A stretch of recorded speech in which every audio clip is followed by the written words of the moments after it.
ወደ እግዚአብሔር ቤት እንሂድ ሲሉኝ ደስ አለኝ። እግዚአብሔር ይመስገን። ልጆቻችንንም ጭምር እግዚአብሔር እየነካ ስለሆነ እግዚአብሔር እናመሰግናለን። ሁላችንም ቁመን የይሁዳ መጽሐፍ ቡክ ኦፍ ጁዳ የይሁዳ መጽሐፍ ነው የምናጠናው።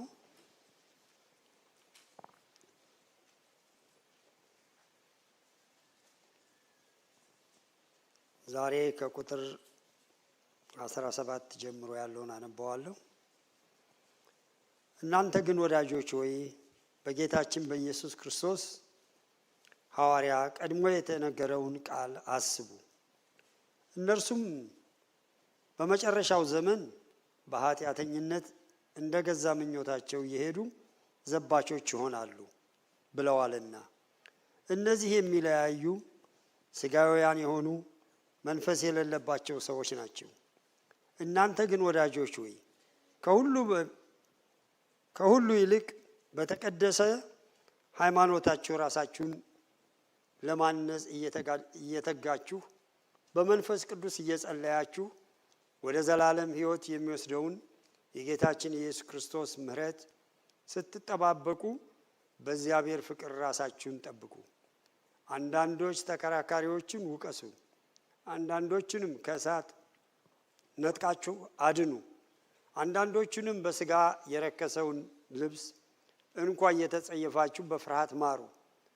ሳትሰናከሉ እንዲጠብቃችሁ በክብሩም ፊት በደስታ ነውርም የሌለው አድርጎ እንዲያቆማችሁ ለሚችለው ብቻውን ለሆነው አምላክና መድኃኒታችን ከዘመን ሁሉ በፊት አሁንም እስከ ዘላለም ድረስ በጌታችን በኢየሱስ ክርስቶስ ክብርና ግርማ ኃይልም ስልጣንም ይሁን አሜን ይላል። የእግዚአብሔር ስም የተባረከ ይሁን። እንጸልይ። እግዚአብሔር አባታችንና አምላካችን ሆይ እናመሰግንሃለን። ስለዚህ እውነት እግዚአብሔር ሆይ እንባርክሃለን። የቃልህን ፍች የምታበራ አንተ ነህ። እግዚአብሔር አምላካችን ሆይ መጽሐፍትን ያስተውሉ ዘንድ አእምሯቸውን ከፈተላቸው ተብሎ እንደተጻፈ መጽሐፍትን እንድናስተውል አእምሯችን እግዚአብሔር አምላክ ሆይ ለመንፈስ የተከፈተ እንዲሆን እንጸልያለን። እግዚአብሔር አምላካችንና አባታችን ሆይ እነሆ በልጆቻችን ክብርህ ይገለጥ፣ በሕይወታችን ክብርህ ይገለጥ። እግዚአብሔር የዘላለም አምላክ በዚች ምድር ታሪክ እንድትሰራ እንደገና እግዚአብሔር ሆይ በኢየሱስ ክርስቶስ ስም እንጸልያለን። ሁሉ ለክብርህ ይሁን በጌታ በኢየሱስ ስም አሜን። የዛሬው እንግዲህ የምንመለከተው ከዘባቾችና ከስጋውያን ስለመጠንቀቅ ነው።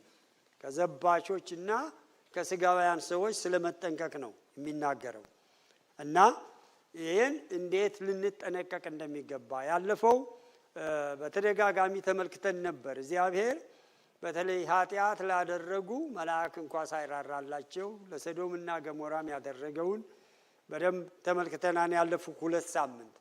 ዛሬ ደግሞ በተለይ የሚያተኩርበቱ ዘባቾች የሆኑ በዚህ በመጨረሻው ዘመን ስጋውያን የሆኑ ራሱ ደግሞ መንፈስ የሌለባቸው ሰዎች ምን እንደሚመስሉ ነው እየነገረን ያለው እና ሁላችንም ሁለተኛ ጴጥሮስ ምዕራፍ 3 ላይ እናወጣና እነዚህ ዘባች የሚላቸውን እንመለከታቸዋለን። ሁለተኛ ጴጥሮስ ምዕራፍ 3 ቁጥር 3 እና 4 ላይ ነው የምናገኘው። እንደዚህ ይላል፣ በመጨረሻው ዘመን ራሳችሁን ተመልከቱ። በመጨረሻም ዘመን እንደ ራሳቸው ምኞት የሚመላለሱ ዘባቾች በመዘበት እንዲመጡ ይህን በፊት እወቁ። እነርሱም የመምጣቱ ተስፋ ቃል ወዴት ነው? አባቶቻችን ከሞቱበት ጊዜ ከፍጥረትም መጀመሪያ ይዞ ሁሉ እንዳለ ይኖራል ይላሉ። ሰማያት ከጥንት ጀምረው ምድርም በእግዚአብሔር ቃል ከውሃና በውሃ ተጋጥማ መካከል እንደነበሩም ወደው አያስተውሉምና። እንግዲህ እነዚህ ሰዎች ተመልከቱ፣ እግዚአብሔር ያደረገውን ነገር ማስተዋላቸው የተወሰደ ነው ይላል እና ዘባቾች ናቸው። በመዘበት ነው ራሱ የሚታወቁት። የእግዚአብሔር ራሱ የታለ ራሱ አሁን አንዳንዶች እንደሚናገሩ ማለት ነው የታለ ኢየሱስ ይመጣን ትላላችሁ? የታለ ኢየሱስ እኮ ባይመጣም እኛ እንሄዳለን። እሱ ደግሞ ይመጣል አይቀርም። እንደውም አሁን ያለንበት ዘመን ልክ ወደዛ ዘመን ራሱ በጣም ቀርበን ውስጡ ያለን የሚመስልበት ዘመን ነው። ምክንያቱም ጌታ ከመምጣቱ በፊት የሚሆኑ ነገሮች ራሱ የሚናገረው አለ። በዚህ በዓለም ላይ የሚሆነውን ቀውስ በደንብ ነው የሚናገረው። አሁን ያለንበቱን የሚመስል በቃ በዚህ ዘመን ስትመለከቱ ከአንዱ ችግር ወደ አንዱ ችግር ሰዎች መውጣት ያቃታቸው ዘመን ነው። በዚህ ዘመን መንግስት ራሳቸውን መንግስት ማድረግ ያቃታቸው ዘመን ነው። መንግስታት እንኳን ማለት ነው ኃይል እያላቸው መሳሪያ በእጃቸው እያለ እንኳን አቅም ያጡበት ዘመን ነው ራሱ። ስለዚህ ስትመለከቱ ሰዎች ራሱ ከመንግስት እስከ ሰው ምንም ለሰው ግዴለሽ የሆነበት ዘመን ነው። ምንም ግዴላቸው። ለምንድን ነው? በቃ ይሄ የሚያሳያችሁ ይሄ የመጨረሻው ዘመን የሚሆነውን ነው። ያን የከፋ ዘመን ከመምጣቱ በፊት ራሱ እየመጣ ያለውን ነገር እንድናይ ነው። ስለዚህ እነዚህ ሰዎች ግን ወደው አያስተውሉም ይላል። ወደው የሚያስተውሉ አይደሉም። ለምን?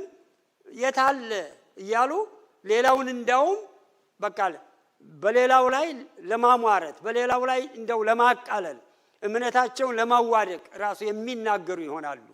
ስለዚህ አትኩረን ስንመለከት የእግዚአብሔር ቃል እነዚህ ዘባቾች እንዲመጡ አስቀድመው ሐዋርያቶችም ተናግረዋል ማለት ነው። ሌላው ቀጥሎ በጣም አተኩረን የምንመለከትበቱ ስለ ሐሰተኞች ነው። እነዚህ ስጋውያን የሆኑ የሚላቸው መጽሐፍ ቅዱስ ምን አይነት ሰዎች ናቸው? ስጋውያን የሆኑ ሰዎች መጽሐፍ ቅዱስ በግልጽ ይነግረናል ምን እንደሚመስሉ። እንግዲህ በሕዝቅኤል 13 ላይ ያሳያቸዋለሁ። ስጋውያን ናቸው፣ ነገር ግን መንፈስ የለባቸውም። መንፈስ ያላቸው የሚያስመስሉ ናቸው።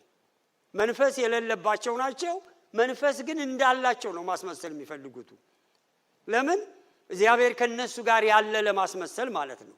እና ትንቢተ ሕዝቅኤል ላይ የእግዚአብሔር ቃል ምን ይላል መሰላችሁ? ትንቢተ ሕዝቅኤል ምዕራፍ 13 ላይ በጣም በሚገርም ሁኔታ ይገልጻቸዋል እነዚህን ሰዎች። እንደዚህ ይላል ትንቢተ ሕዝቅኤል ምዕራፍ 13 ከቁጥር 1 ጀምሮ አነባዋለሁ። የእግዚአብሔር ቃል ወደ እኔ እንዲህ ሲል መጣ። የሰው ልጅ ሆይ ትንቢት በሚናገሩ በእስራኤል ነቢያት ላይ ትንቢት ተናገር። ከገዛ ልባቸው ትንቢትን የሚናገሩትን የእግዚአብሔርን ቃል ስሙ በላቸው። ጌታ እግዚአብሔር እንዲህ ይላል፣ ምንም ሳያዩ የገዛ መንፈሳቸውን ለሚከተሉ ለሰነፎች ነቢያት ወዮላችሁ። እስራኤል ሆይ ነቢያቶች በምድረ በዳ እንደሚኖሩ ቀበሮዎች ናቸው። ወደ ተሰበረው ቅጥር አልወጣችሁም። በእግዚአብሔርም ቀን በሰልፍ ትቆሙ ዘንድ ለእስራኤል ቤት ቅጥር አልሰራችሁም። እግዚአብሔር ሳይልካቸው እግዚአብሔር ይላል ለሚሉ ሰዎች ከንቱ ነገርንና ውሸተኛ መዋርትን አይተዋል። ቃሉም ይጠና ዘንድ ተስፋ አስደርገዋል። እኔም ሳልናገር እግዚአብሔር እንዲህ ይላል ብሎ ስትሉ ከንቱ ራእይ ያያችሁ ውሸተኛ መዋርተኞች የተናገራችሁት አይደለምን ይላል። ብላችሁ ተመልከቱ። እንግዲህ በጣም የሚገርም ነገር ነው። እዚህ ቦታ ላይ ደጋግሞ የምትመለከቱ ሲያነሳው የምታዩት እነዚህን ሰዎች የምታውቁበቱ ምንድነው ይላል? ራሱ ትንቢት ይናገራሉ፣ ግን ትንቢቱን ከእግዚአብሔር ሰምተው አይደለም ይላል። ራእይ ያሉ እግዚአብሔር አሳይቷቸው አይደለም፣ ከራሳቸው በቃ በራሳቸው ተነስተው ነው የሚናገሩት። እግዚአብሔር ያላለውን ልክ እግዚአብሔርን እንደተናገረ አስመስለው እና ይህንን ዘመን ስትመለከቱ በቀጥታ አሁን ያለንበትን ዘመን የሚመስል ነው ስታዩት ማለት ነው። ለምን?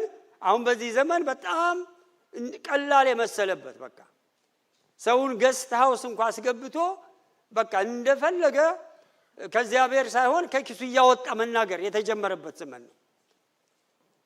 ለዚህ ነው ብዙዎቹ እንደተተነበየላቸው እንደተነገረላቸው ሆኖ የማያገኙት። ለምንድን ነው? ስጋውያን የሆኑ ሰዎች ናቸው። እነዚህ ሰዎች እንግዲህ ብሉይ ኪዳንም አዲስ ኪዳንም እየነገረን ያለ ስጋውያን ናቸው። መንፈስ የለባቸውም። መንፈስ ያለባቸው አስመስለው ይናገራሉ፣ ግን መንፈስ የለባቸውም ይላል። ስለዚህ የምታውቋቸው በምንድን ነው ይላል? ራሱ ቅጥር አይሰሩ የሚጸልዩ ሰዎች አይደሉም ይላል። የምታገኟቸው ካፌ ነው። ጸሎት ቦታ ይገኙ። እንደገና ደግሞ ሱሪያቸው በጉልበታቸው አይደለም የሚቀደደው በመቀመጫቸው ነው ተቀምጠው ስለሚውሉ ሰነፎች ስለሆኑ የሚጸልይ ሰው ራሱ በጉልበቱ ነው። ፓስተር ሰለሞን አሁን ኦክላሆማ አለ ሩሜን በነበርንበት ሰዓት በቃ ሱሪው እየተቀደደ አስቸገረው። ከዛ በኋላ ምን አደረገ? ቁምጣ መግዛት ጀመረ። ሲጸልይ ቁምጣውን ያደርጋል። ለምን ነው? እየተቀደደ ስላስቸገረው ማለት ነው። የሚገርመው የዚህ የይሁዳ ወንድም ያዕቆብ እግሩ ምን ይመስል ነበር ይላል? የግመል እግር ይመስል ነበር ይላል። የሚንበረከክበት እግሩ የሚንበረከክበቱ የግመል እግር ይመስል ነበር ይላል። ቅጥር የሚሰሩ ናቸው።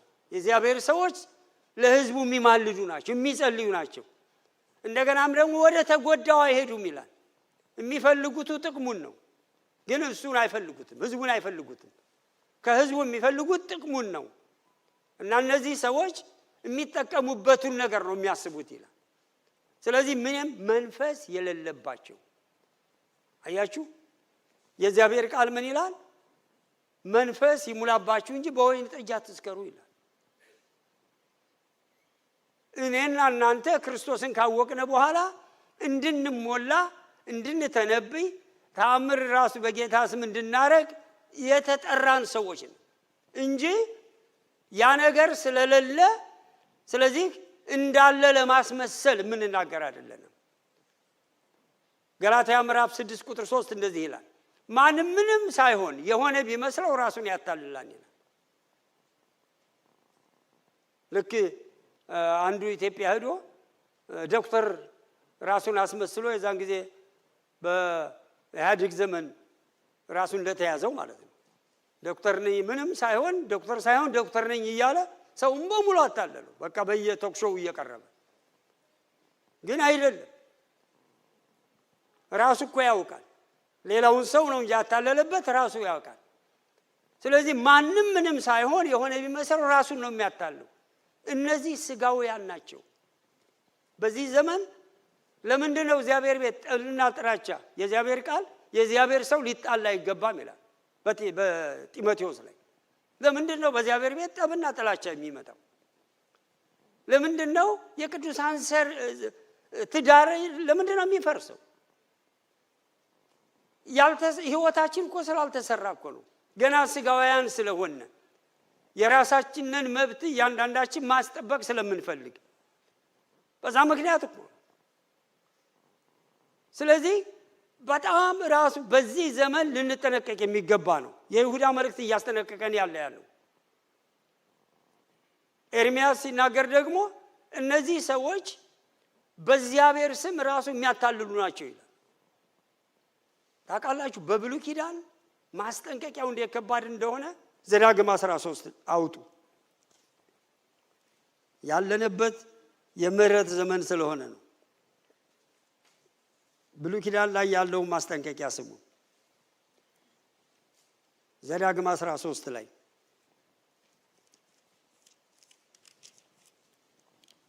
እንደዚህ ይላል። ዘዳግም 13 ከቁጥር 1 ጀምሮ አነባዋለሁ።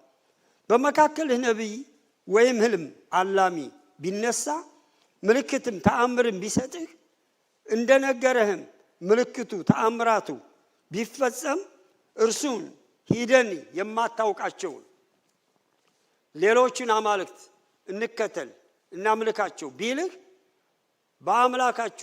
አምላካችሁን እግዚአብሔርን በፍጹም ልባችሁ በፍጹም ነፍሳችሁ ትወዱ ዘንድ እንደሆነ ያውቅ ዘንድ አምላካችሁም እግዚአብሔር ሊፈትናችሁ ነውና የዚያን ነቢይ ቃል ወይም ያን ህልም አላሚ አትስማ።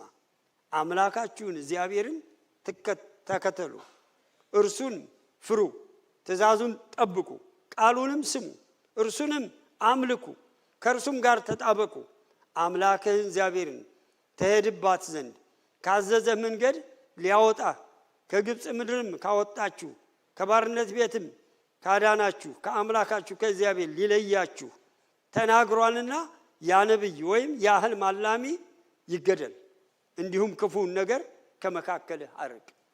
አይገርማችሁ? የተናገረው እኮ ነቢዩም ነው፣ ተፈጽሟል። ነገር ግን በተግባር ግን ምን ይላል? ጣዖትና ምልክ ቢልህ እግዚአብሔር የማይወደውን እናርግ ብሎ ቢያስከትልህ ግን ይህንን ሰው ራሱ ልትሰማው ሳይሆን ግደለው። አቤት በዚህ ዘመን ዶክተር ሚጊ የሚባሉ ቴዎሎጂያን ምን አሉ መሰላችሁ? እግዚአብሔር በዚህ ዘመን አሉ እንደዚህ ብቅ ቢላሉ መጀመሪያ ከፖልፒቱ ስለሚጀምር ራሱ ሬሳው አሉ ሬሳው ውጪ ይጠፋል። ከዛ በኋላ ወደ ምእመኑም ስለሚገባ ሁሉም ይወድቃል አሉ። ለምን? ሐሰት የበዛበት ዘመን ስለሆነ፣ ሐሰት እንደ ጽድቅ እየተደረገ የሚታይበት ዘመን ስለሆነ እና ከአምላክ ሊለይህ ነው። በጣም ይሄ ዘዳግም 13 ሁሉንም አንብቡ። ሌላው ቀርቶ በብብትህ ያለች ራስህ በብብት አብራ የምትተኛ እንኳን እሷ እንኳን ራሱ ከአምላክ የምታወጣህ ከሆነ ራሱ እሷንም ምን ይላል? እሷንም ግደላት ይላል። ባልም ከሆነ ግደዩ። እንደዛ ነው የሚለው ቃሉ ነው፣ እኔ አይደለሁም። እንደገናም ደግሞ ወደ ሌላ ሀገር ሂደን በቃ እስቲ በቃ ይሄኛው ሀገር አልተመቸም ሌላ ሀገር ሂደን እስቲ እንደገና ሌላ አማልክት እናምልክ ቢሉ ያንንም እንደገና ደግሞ ግደለው። ምን አይነት ማስጠንቀቂያ እንደሆነ ተመልከቱ። አሁን በዚህ ዘመን በእግዚአብሔር ላይ የሚቀልዱ ሰዎች እንዴት ከባድ ነው። እነዚህ ሰዎች መንፈስ የሌለባቸው ናቸው ይላል። እንመለስ ወደ አዲስ ኪዳን ሁለተኛ ጴጥሮስ ምዕራፍ 2 ላይ ተመልከቱ። ሁለተኛ ጴጥሮስ ምዕራፍ 2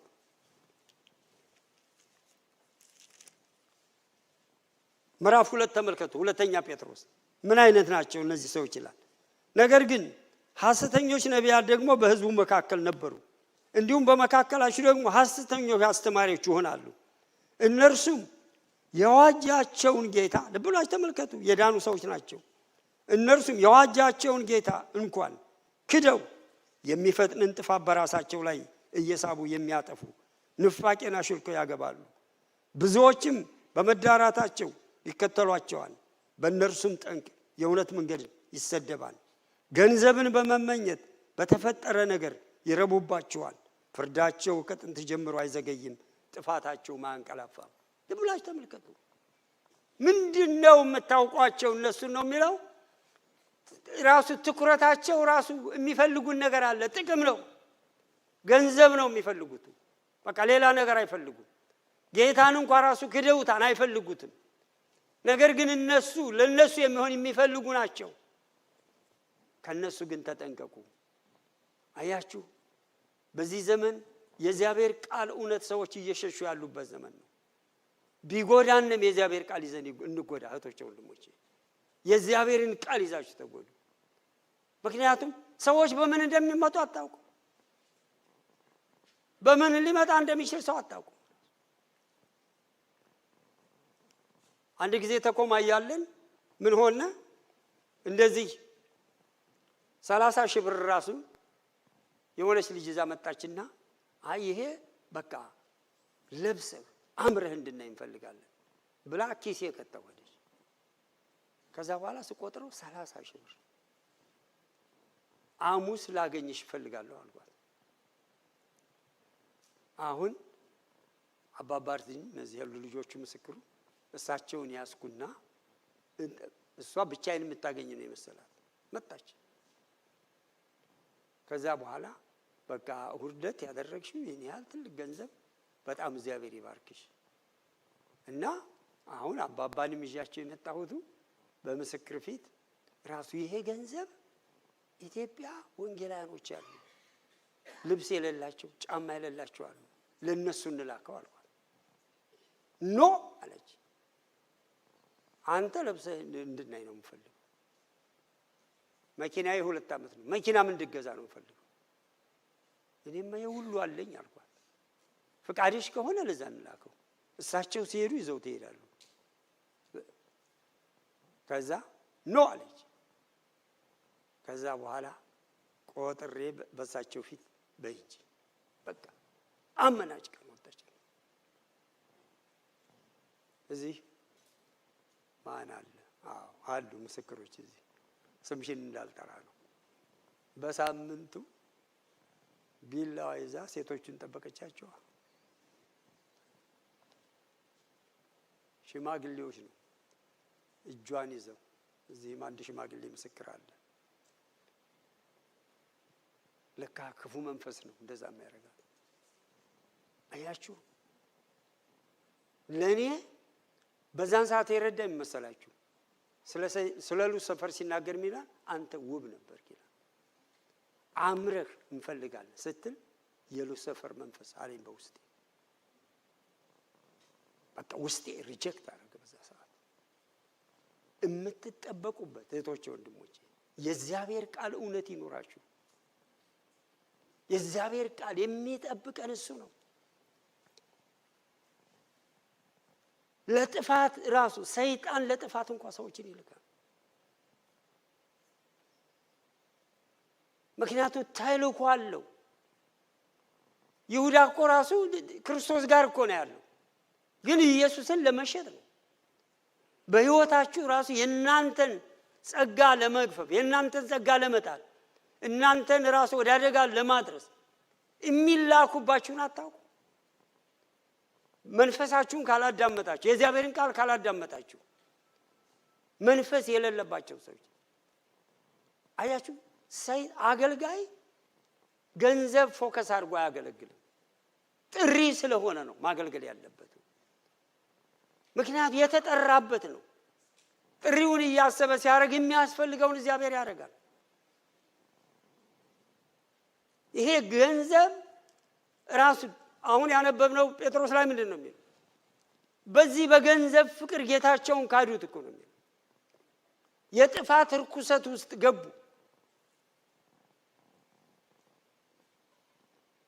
ምክንያቱም ከዚህ የተነሳ በሉ ወደ ትምህርቱ እንመለስ።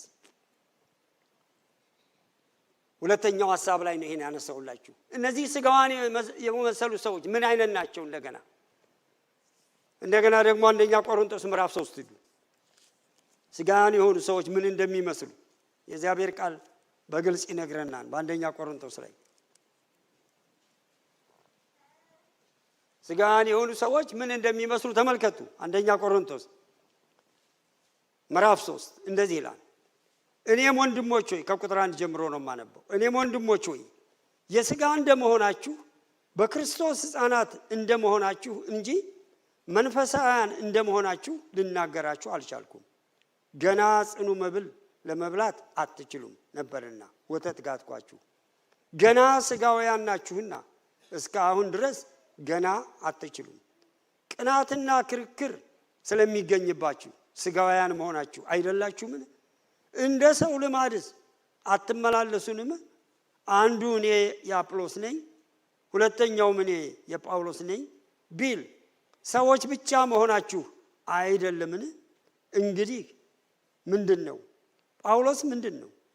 በእነርሱ እጅ ያመናችሁ አገልጋዮች ናቸው። ለእያንዳንዳቸው ጌታ እንደሰጣቸው ያገለግላሉ። እኔ ተከልኩ፣ አጵሎስ አጠጣ፣ ነገር ግን እግዚአብሔር ያሳድግ ነበር። እንግዲህ የሚያሳድግ እግዚአብሔር እንጂ የሚተክልም ቢሆን ወይም የሚያጠጣ ቢሆን አንዳች አይደሉም። በጣም የሚገርም እኮ አሁን ጳውሎስ አላመሰገናቸው። እኔ ጳውሎስ ነኝ ስላሉ አላመሰገናቸው።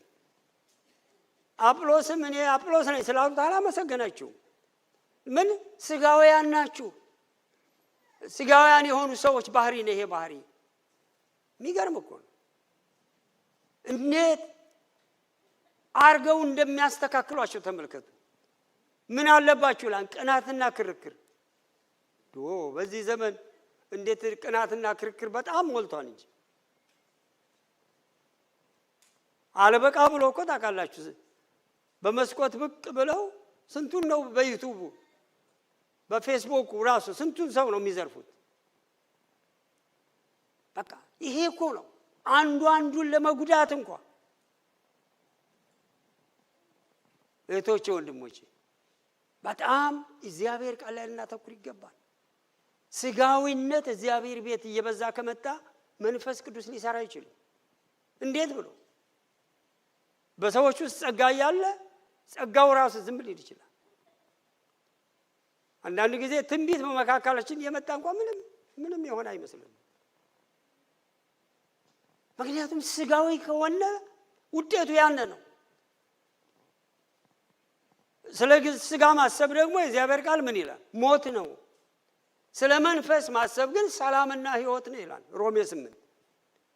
ስለዚህ በዚህ ባለነበት ዘመን ስጋዊነት እየበዛ ያለበት ዘመን ነው። ቤተ ክርስቲያን ራሱ እዛው በቁሟ እየሞተች ነው ያለችው። ምክንያቱም ስጋዊነት ባለበት ቦታ መንፈሳዊነት ሊኖር አይችልም። ምክንያቱም ችግሩ ራሱ እኛው ላይ ስላለ ማለት ነው። አንደኛ ዮሐንስ እንደገና ደግሞ ይሄ ሶስተኛ ዮሐንስ ደግሞ ተመልከቱ። ሶስተኛ ዮሐንስ እነዚህ ስጋውያን ሰዎች ምን እንደሚመስሉ ተመልከቱ። ቁጥር 9 ሶስተኛ ዮሐንስ ምዕራፍ 1 ነው ያለው። ቁጥር 9 ጀምሮ ወደ ቤተ ክርስቲያን ጻፍ፣ ዳሩ ግን ዋናቸው ሊሆን የሚወድ ዴሜጥሮስ አይቀበልም። ስለዚህ እኔ ብመጣ በእኛም ላይ በክፉ ቃል እየለፈለፈ የሚያደርገውን ሥራ አሳስባለሁ። ይህም ሳይበቃው እርሱ ራሱ ወንድሞችን አይቀበልም፣ ሊቀበሏቸው የሚወዱትንም ከልክሎ ከቤተ ክርስቲያን ያስወጣቸዋል። በጣም የሚገርሙ ናቸው። ታያላችሁ፣ ስጋውያን የሆኑ ሰዎች እንዳውም መንፈሳዊ የሆኑ ሰዎች ከእግዚአብሔር ቤት ለማባረር ነው። ብዕር አውጥተው ጽፈው ለማባረር ነው ዋናው የሚሰጉበት። ለምን? ስጋውያን ናቸው። ይህ ዮሐንስን የሚያህል የፍቅር ራሱ ሐዋርያ እኛን እንኳን አይቀበልም። እንዳውም ሌሎች ሊቀበሏቸው ቢል እንኳን እነዛን እየከለከሉ ያስወጣሉ። እግዚአብሔር ቤተ ክርስቲያንን ያጥራ። እህቶቼ ወንድሞች፣ ሕይወታችንን ያጥራው። ምክንያቱም ይሄ ነው በጣም እርስ በርስ እንዳንከባበር፣ እርስ በርስ እንዳንዋደድ፣ እርስ በርስ እንዳንጸላይ የሚያረግ መንፈስን የሚያርቅ እንዲህ አይነት ነገር እኮ ነው። ከነዚህ ሰዎች ራሱ እንደውም ሐዋርያው ቀጥሎ ምን እንደሚል ታውቃላችሁ? በቃ ሰላም እንዳትሏቸው። እንደውም እንደዚህ አይነት ሰዎችን በቃ አልፈን እንድንቃወማቸው ጭምር ነው የሚናገረው። በጣም ከባድ ማስጠንቀቂያ ነው የሚሰጠው። እሺ ወደ ሶስተኛው ነጥብ ልሄድ።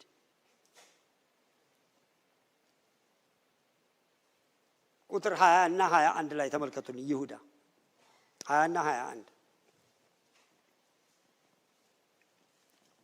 እናንተ ግን ወዳጆች ሆይ ከሁሉ ይልቅ በተቀደሰ ሃይማኖት ራሳችሁን ለማነጽ እየተጋችሁ በመንፈስ ቅዱስ እየጸለያችሁ ወደ ዘላለም ሕይወት የሚወስደውን የጌታችን የኢየሱስ ክርስቶስን ምሕረት ስትጠባበቁ በእግዚአብሔር ፍቅር ራሳችሁን ጠብቁ። በደንብ አዳምጡኝ እህቶቼ ወንድሞቼ። አዲስ ኪዳን የጠላህን ጥላ አይደለም፣ የሚጠላህን ውደድ ነው። በጣም ክፉ ስራቸውን ሰዎች ልንጸየፍ እንችላለን፣ ልንለይ እንችላለን። የጥላቻ መንፈስ ውስጣችሁ ካለ ግን በጣም ተጠንቀቁ። የጎዷችሁ ሰዎች ይሁኑ፣ በቃ እናንተን የጎዱ ሰዎች እንኳን ይሁኑ፣ ጥላቻ በውስጣችን እንዲኖር እግዚአብሔር አይፈቅድም። ለምን? ወንድሙን የሚጠላ ነፍሰ ገዳይ ነው ይላል። ነፍሰ ገዳይ የሆነ ሁሉ ደግሞ ወደ እግዚአብሔር መንግስት አይገባም ይላል እዚህ ዮሐንስ መልእክት ላይ። ራሳችሁን በእግዚአብሔር ፍቅር ጠብቁ። የመጀመሪያው ምን ጠብቀው ማን? ከእግዚአብሔር ጋር ያለን እህቶቼ ወንድሞቼ፣ ዛሬ ጧት ሜምበርሺፕ ክላስ የሚወስዱትን አስተምራቸው ነበር። ሰው በጥሞና ከእግዚአብሔር ጋር ካልሆነ፣ እግዚአብሔር ጋር ራሱ የማያሳልፍ ከሆነ፣ ሌላውን ነገር ሁሉ እግዚአብሔር ቢያደርግለት፣ ሌላውን ነገር ሁሉ ራሱ ቸርነት ምንድነው የሚጠቅመው? በግሉ ከእግዚአብሔር ጋር ያለው ህይወት ካልጣመው፣ ካልጣፈጠው፣ የእግዚአብሔር ደስታ ውስጡን ካላፍለቀለቀው ምንድነው የሚጠቅመው? ምንም አይጠቅመው። በእግዚአብሔር ፍቅር ራሳችሁን ጠብቁ። አያችሁ አንዳንድ ጊዜ ኤፌሶን ቤተክርስቲያን የተወቀሰችበት ታውቃላችሁ። ሁሉ ነገር ያላት ቤተክርስቲያን ናት። ሐሰተኞችን እንኳን ለይታ ያወቀች ናት። ነገር ግን ከእግዚአብሔር ጋር ያለው ፍቅራቸው ግን ቀዝቅዞ ነበር። ከእግዚአብሔር ጋር ያለው ፍቅራቸው ግን ጠፍቶ ነበር። እኔ አንዳንድ ጊዜ ሩጫ ሲበዛብኝ ራሱ ምን እላለሁ? ጌታ ሆይ እባክህን ሌላውን ሁሉ ትተህ አንተ ጋር የምሆንበት ጊዜ ስጠኝ እላለሁ። በቃ ከሱ ጋር የምታሳልፉበትን። ባለቤቴ ጋር ስንጋባ ከዛ በኋላ ልክ ሃኒሙን ተመልሰን ስንል አሁን እዛም የነበረን የጥሞና ጊዜ ማለትም ድሮ በየግላችን እንደምናደርገው መሆን አቃተን። ከዛ በኋላ እንዴ ጌታ ሆይ በቃ ካላንተ የሚጥም ሰው እኮ የለም አለች። ያለ ኢየሱስ እኮ የሚጥም የለም። እህቶቼ ወንድሞቼ፣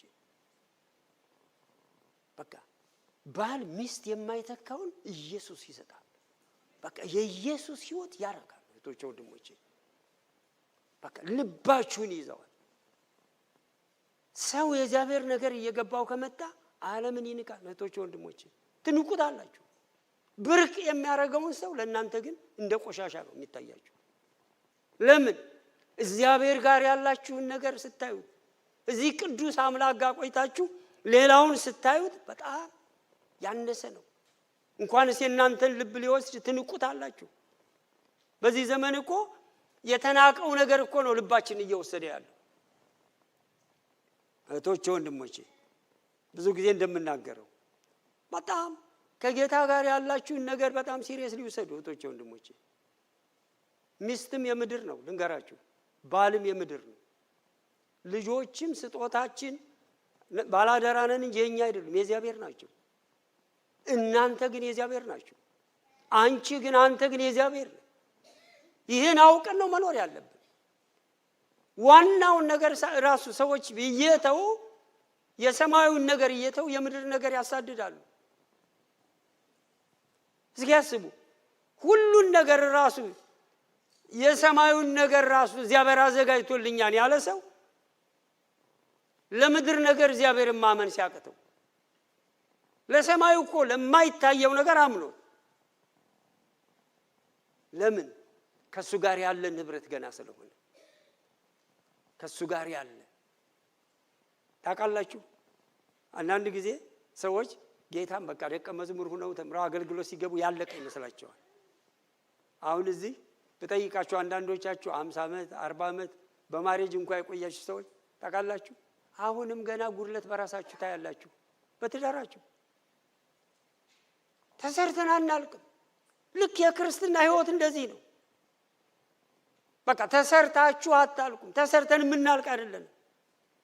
ዛሬ እዚህ የሚናገረው ሰው ነገ ሌላ ነገር ሊያደርግ ምንም የሚከለክለው የለም፣ ራሱን ካልገዛ ማለት። ገና እየተሰራን ያለን ሰዎች ነው። ለዚህ ነው እለት እለት የእግዚአብሔር ነገር የሚያስፈልገን። በእግዚአብሔር ፍቅር ራሳችሁን ጠብቁ። እህቶቼ ወንድሞቼ፣ ራሳችንን በጣም እንጠብቅ። ሰው እያወቀ እየጠፋ ያለበት ዘመን ነው። እንዴ ሰው እያወቀ ይጠፋል? ሰው በቃ በረከት በሚመስል አያችሁ፣ እምነት በሚመስል ነገር እንኳን ሰዎች እየጠፉ ነው ያለው።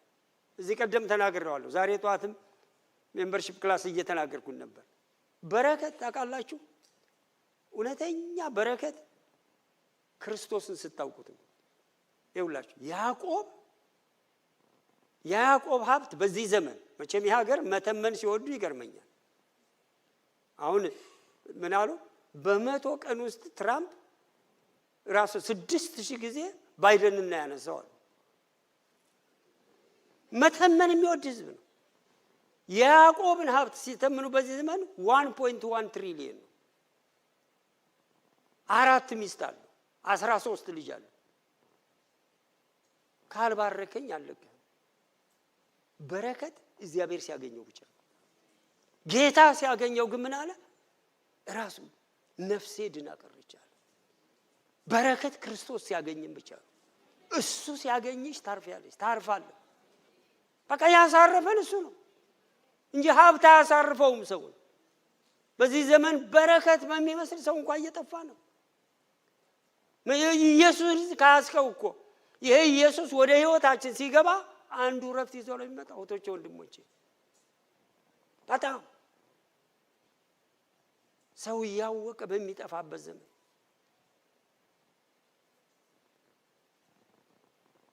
የሚገርም ነው። እሺ እንቀጥል። ወደ አራተኛው ነጥብ ልለፍ። ቁጥር 22 እስከ 23 ያለውን ደግሞ እንመልከት። ቁጥር 22 እስከ 23 አንዳንዶች ተከራካሪዎችን ውቀሱ፣ አንዳንዶች ከእሳት ነጥቃችሁ አድኑ፣ አንዳንዶች በሥጋ የረከሰውን ልብስ እንኳ እየጠላችሁ በፍርሃት ማሩ። ልብላችሁ ተመልከቱ።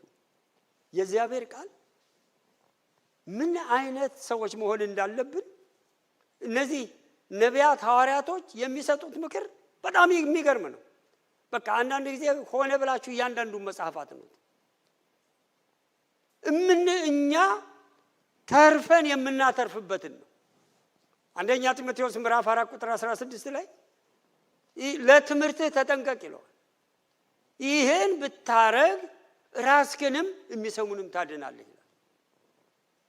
ምሳሌ ላይ ደግሞ ተመልከቱ። ምሳሌ ምዕራፍ 24 ላይ ምሳሌ ምዕራፍ 24 ላይ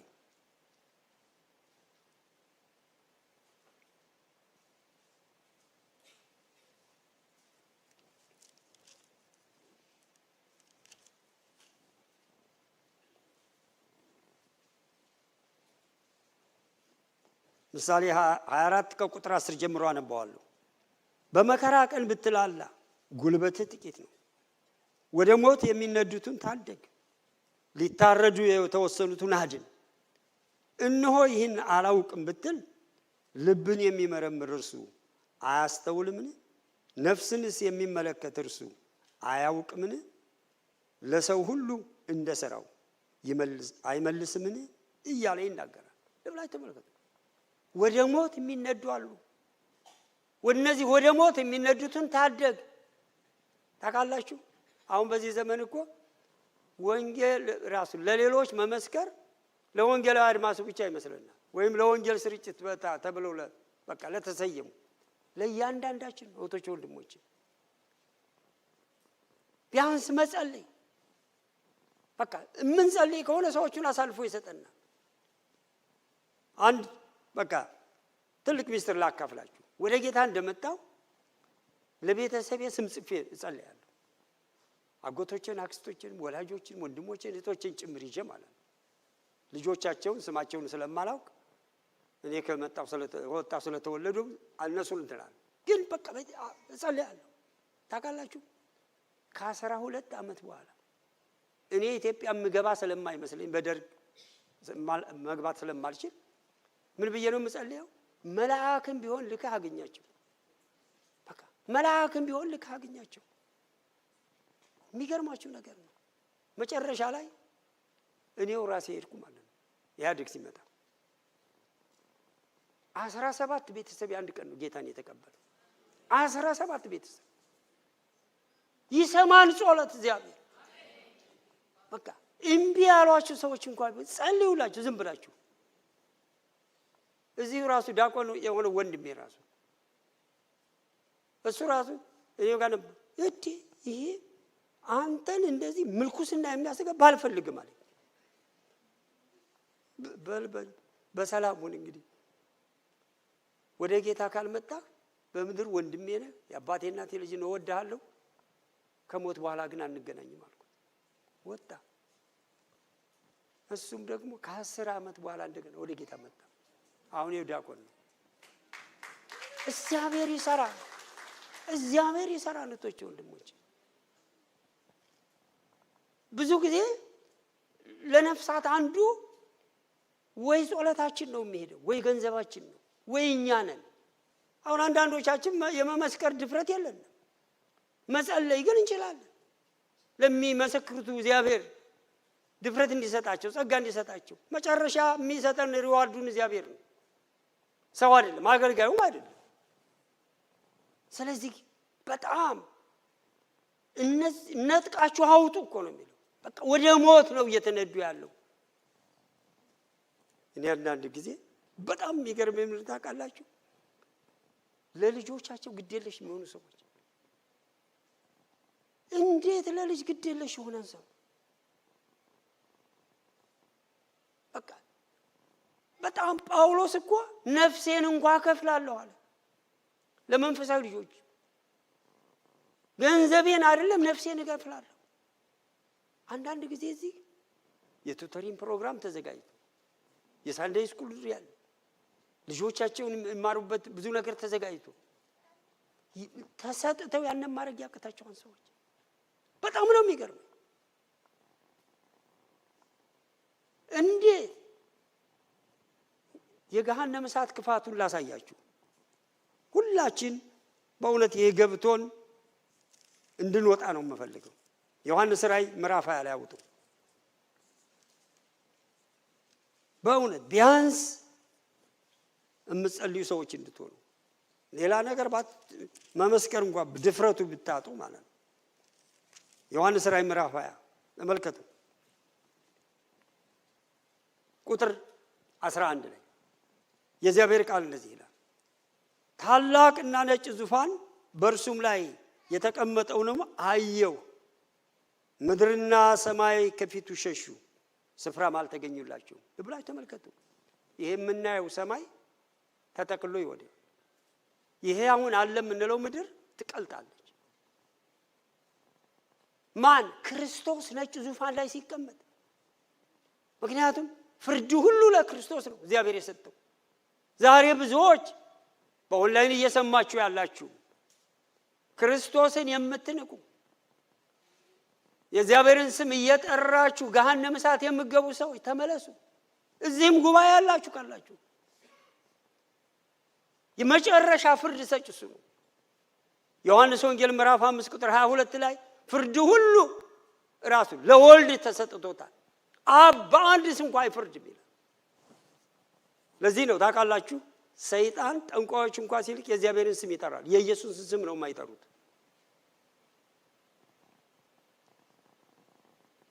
ምክንያቱም ይሄ በነጭ ዙፋን ላይ የተቀመጠ ጌታ ሰማይና ምድር ከፊቱ ሸሹ አሁን ቀጥሎ የሚሆነውን ተመልከቱ ቁጥር 12 ሙታንም ታላላቆችና ታናናሾች በዙፋኑ ፊት ቆመው አየሁ መጽሐፍትም ተከፈተ ሌላም መጽሐፍ ተከፈተ እርሱም የሕይወት መጽሐፍ ነው ሙታን በመጽሐፍ ተጽፎ እንደነበረው እንደ ሥራቸው መጠን ተከፈለ ልብላችሁ ተመልከቱ እነዚህ ሙታዋን ተብለው የተቀበሩ ሁሉ ያለ ክርስቶስ ይሆኑ ምን ሆኑ ጠራቸው ከአዳም ጀምሮ የሞተው ሰው ሁሉ መጣ እዚህ ቦታ ላይ ጻድቃኖች አይደሉ መጡ የሚል ጻድቃኖችማ ክርስቶስ ጋር ናቸው በክርስቶስ ያመኑማ እሱ ጋር ናቸው ለምን ለፍርድ የመጣበት ጊዜ ነው ከሺህ ዓመት ግዛት በኋላ እኮ ለፍርድ የተቀመጠበት ነው እያሳየን ያለው አሁን ሙታን በሙሉ መጡ ምክንያቱም ከሱ ፊት መደበቅ አይችሉም አሁን ቀጥሎ ተመልከቱ ቁጥር 13 ባህርም በእርሱም ውስጥ ያሉ ሙታን ሰጠች ልብላችሁ ተመልከቱ በባህር ሰጥሞ የቀሩ መሬት አፈር የተጫናቸው ብቻ አለ በባህርም ሰጥሞ የቀሩ ውሃ በላቸው የተባለ ሁሉ ያለ ክርስቶስ የነበሩ ወጡ ይሄ የክብር ጌታ ሲጠራ ባህርም በእርሱም ውስጥ ያሉ ሙታን ሰጠች ሞትና ሲኦልም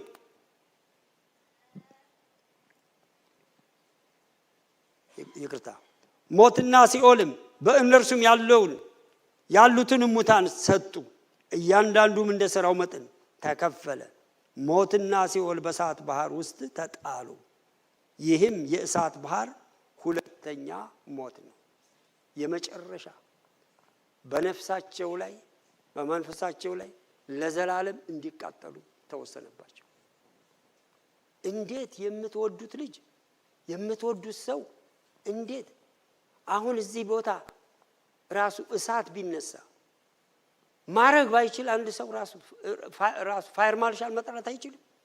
ሌላ ማረግ ባይችል ሌላ ማረግ መመስከር ባንችል መጸለይ እንችላለን። በቃ ነጥቃችሁ አውጡ፣ ሰዎችን ታደጉ። ወደ ሞት ነው እየተነዱ ያለው። እኔ እኮ በጣም ነው የሚገርመኝ የሀገር እንዴት እንደጠፋ አንዳንድ ጊዜ ሳይ። ያን ወንጌል የተሰበከበት ሀገር ታውቃላችሁ። እኔ እዚህ ሀገር በመጣሁበት ሰዓት እዚህ ዮሐንስም አለ እያንዳንዱ ታውቃላችሁ የሴኩላር CNN እንኳን በዛ ሰዓት አልነበረም፣ በኋላ ነው የመጣው። እነ ኤምቢሲ ብትሉ እነ ኤምቢሲ እነ ሲቢኤስ እነዚህ በሙሉ ሜጀር የሆኑት እንትኖች እነ ፎክስ ኒውስ ከኒውስ በስተቀር ሌላው በሙሉ አሁን ተክሾው የያዘው የክርስትና ፕሮግራም ነበር። በሙሉ ቀኑን ሙሉ የምትሰሙት ኒውስ ብቻ ነው። ቴሌቪዥን የምታገኙት ኒውስ ለመስማት ከዛ ውጭ ግን አልነበረም። ዛሬ አስቡ። እኔ እኮ ምን አይነት የሙት መንፈስ እንደያዛቸው የምታዩት ብዙዎቹ እንዴት ሰው አጥሙ ይሰቅላል? አጥም ገዝቶ እንዴት ቤቱ ይሰቅላል? ሙታን ሳቢ ይላል መጽሐፍ ቅዱስ። ላንብብላችሁ ምናልባት እኔን የተናገሩት ዘዳግም ላይ አውጡልኝ። ዘዳግም 11 ላይ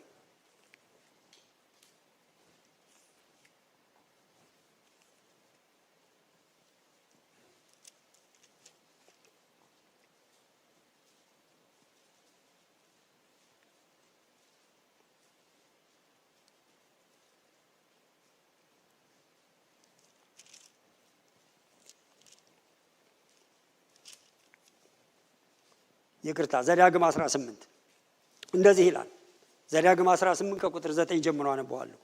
አምላክህ እግዚአብሔር ወደሚሰጥ ምድር በገባህ ጊዜ እነዚህ አሕዛብ የሚያደርጉትን እርኩሰት ታደርግ ዘንድ አትማር። ወንድ ልጁን ሴት ልጁን በእሳት የሚያሳልፍ ሟርተኛ፣ ሞራ ገላጭ፣ አስማተኛ፣ መተተኛ፣ በድግምት የሚጠነቁል፣ መናፍስት የሚጠራ፣ ጠንቋይ፣ ሙታን ሳቢ በአንተ ዘንድ አይገኝ። ታውቃላችሁ አሁን ወደ ሐሰተኛ ነቢያት የሚሄዱ ሰዎች ሟርት ነው አይደል? ተመልከቱ፣ ክፉ መንፈስ ይገባባቸዋል። ከኤሮፕ ራሱ የመሰከረች ልጅ ሰምታችሁ ከሆነ ጤነኛ ሆና ሄደች ናት፣ ክርስቲያን ሆና ሄደች ናት። ከጸለዩላት በኋላ ግን መንፈስ ገብቶባት መጣች። ስትመለስ የመጀመሪያ ባሏን ነው ያባረረችው። እሱ ብቻ አይደለም፣ ቆይቶ ራሱ አእምሮዋን እየሳተች መጣች። አትሂድ ነው የሚለው። ወደ ሟርተኛ ወደ ደጋሚው አትሂድ፣ አትግባ፣ አትፈልገው። አያችሁ፣ ይህንን እኮ ልንመታ ነው። ለምን እግዚአብሔር እዚህ ምድር አመጣን? ስለዚህ እያየነው አንለፍ።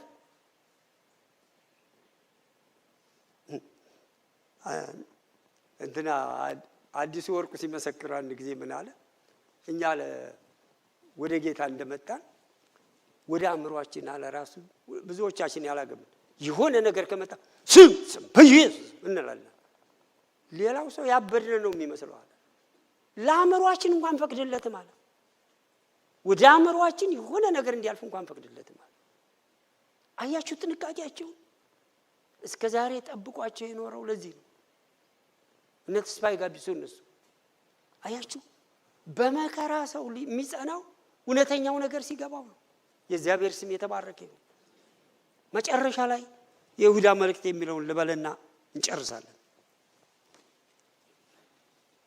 ተመልከቱ ከቁጥር 24 እና 25 ሳትሰናከሉ እንዲጠብቃችሁ በክብሩም ፊት በደስታ ነውርም የሌላቸው አድርጎ እንዲያቆማችሁ ለሚችለው ብቻውን ለሆነው አምላክና መድኃኒት ከዘመንም በኋላ በፊትም አሁንም እስከ ዘላለም ድረስ ጌታችን በኢየሱስ ክርስቶስ ክብርና ግርማ ኃይልም ስልጣንም ይሁን አሜን ይላል። እግዚአብሔር ይመስገን። በደንብ አዳምጡኝ።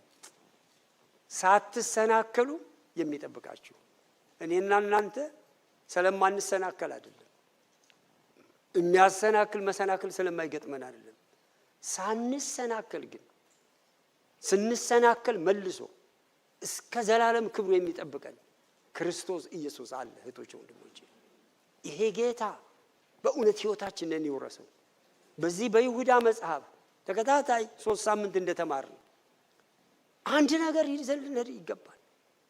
ልንጨክን፣ በራሳችን ላይ ልንጨክንበት ይገባል። እግዚአብሔር ለጠራን ለተጠራንበት እውነት ኑረን እንድናልፍ ልንጨክን ይገባል። የእግዚአብሔር ስም የተባረከ